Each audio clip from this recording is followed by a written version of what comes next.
We continue now at the top of Daf Lamed Aleph Amud Aleph and Meseches Bava Kamma. This is Bava Kamma Daf 31a. On the previous Amud, the Gemara was discussing situations where people put things in the Rosh Hashanah that they're not supposed to put there.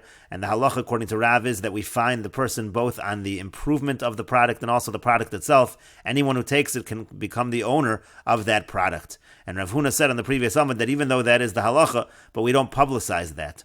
And so the Gemara now asks, that seems to be contradicted by Rav Huna himself, because he publicized that in a situation of peeled barley that people put out inappropriately, he said that anyone could take it. And similarly, Rav Ada bar Rava, he said the same thing by slikusta. He said the same thing by Rashi says slikusta psoles itzure tamarim. That refers to the residue of the dates. Sha'asu mehen shecher, which they make the beer out of. Lishnachrina shimrei shecher tamarim. It could also be the sediments of the beer from dates. Uminagvinosan kein yain karush umachil lachamorim. They dry them out like the congealed wine and they feed it to the donkeys. But either case, again, Rav Ada bar Rava publicized that these are hefker, that anyone could take it. And the Gemara says, B'shlama Rav Ada bar Rava. Now I understand Rav Ada bar Rava, Keshmaite, that follows his ruling. He says, as Rashi says, Keshmaite damar halacha u'morinkin. He said that's the halacha, and you are allowed to publicize that halacha. Ela Rav Huna, but according to Rav Huna, Lema Hadrabe, should we say that he retracted it, and now he says you're allowed to publicize it? And the Gemara says not necessarily. Hanu Musrin Havu, as Rashi says, Musrin Havu, Shehisru Kama Pama Bebailim. In that case, we were talking about a situation where the owners were repeatedly warned to stop doing it. So already over there, Rav Huna says you can publicize the halacha that all those items are considered ownerless.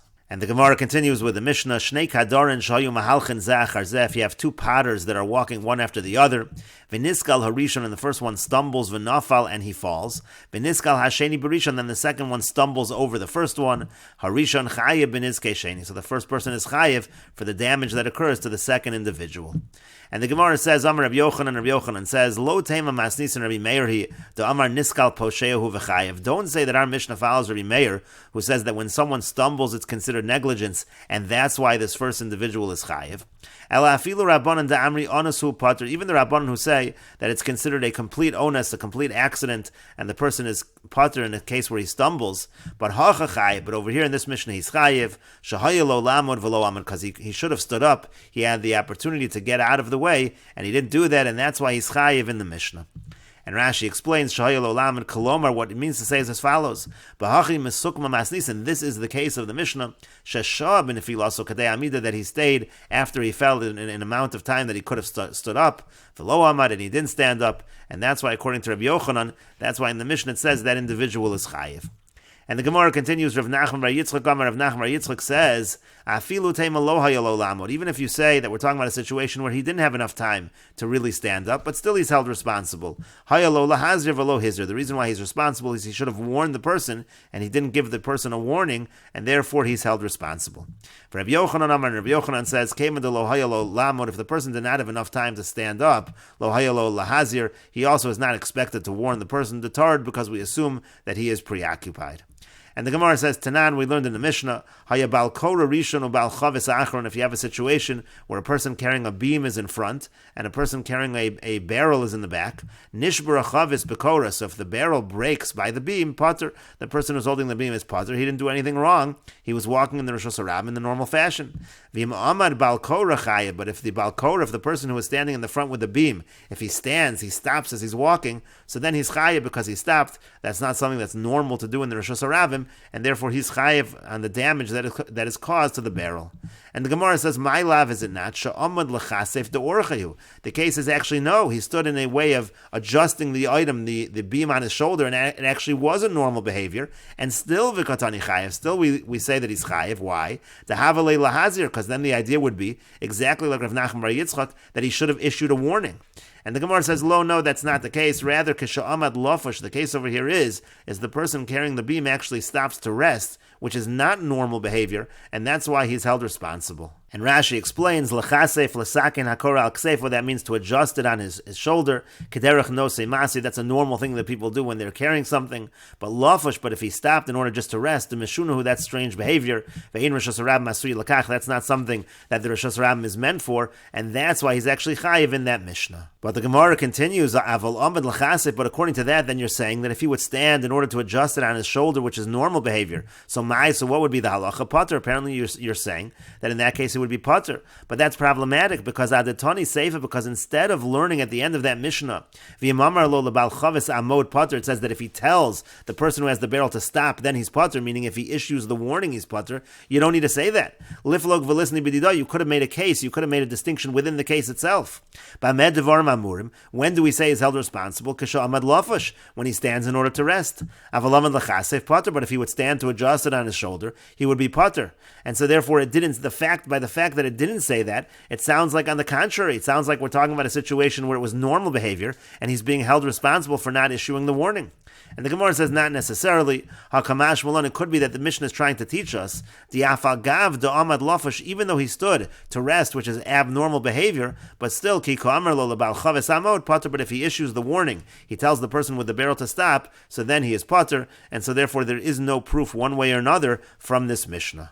And the Gemara continues, Tashma, coming here a proof from the following, Braisa HaKadarn Vazagogin, the people who deal with the pots and the people who deal with glass, they sell glass items, Shayu Mahalchin Zachar, they're walking one after the other. Niskal Harishon V'nafal, the first person stumbles and he falls. V'niskal Hasheni Barishon, the second person stumbles on the first person. V'hashlishi Basheni, and the third person stumbles on the second person. Rishon Chayev B'nizkei Sheni, the first person is Chayev any damage that happens to the second person. V'sheni Chayev B'nizkei Shlishi, and the second person is Chayev in any damage that happens to the third person. V'yamachmas Rishon Naflu, but if it's because of the first person that they fall, Rishon Chayev B'nizkei Kulam, then the first person is Chayev in all of the damage. And if they warn one another, so then they are pater. And so the Gemara again says, my lav is it not? That the situation is they did not have an opportunity to stand up, and therefore, but still they're held responsible because they did not issue the warning.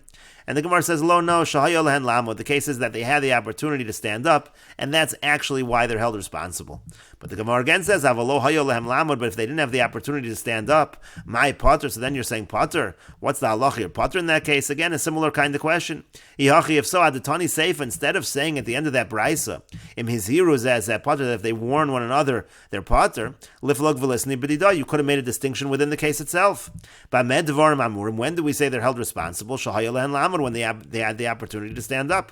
But if they did not have that opportunity, so then paturin, so then they're pater. And the Gemara again says it's not necessarily a proof. Hakamash Malon, it could be that the point of the Bryce is to teach us even though they really should have stood up, and therefore they really should be held responsible. But if they warn one another, paturin, they're still going to be pater. And Rashi explains, Vazagogin, again, is Mochrei Klei Zechuchis, those are people who sell vessels of glass.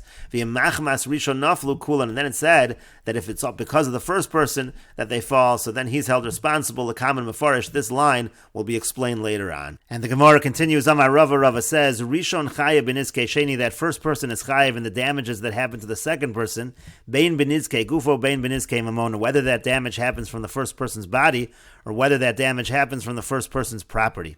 Sheni Chayev B'nizkei Shlishi, and the second person is Chayev in the damages that happen to the third person, that's only B'nizkei Gufo, that's only the damages that happen from the second person's body, Avolo B'nizkei Mamona, but not the damages that happen from the person's property.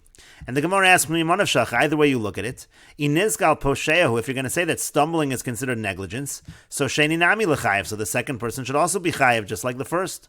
Inizgal La Posheahu, and if you're going to say that stumbling is not negligence, Afilu Rishon Nami Lifter, so then the first person should also be pater. And we will continue with this discussion in the next video on Daf Lamed Aleph Amud Beis.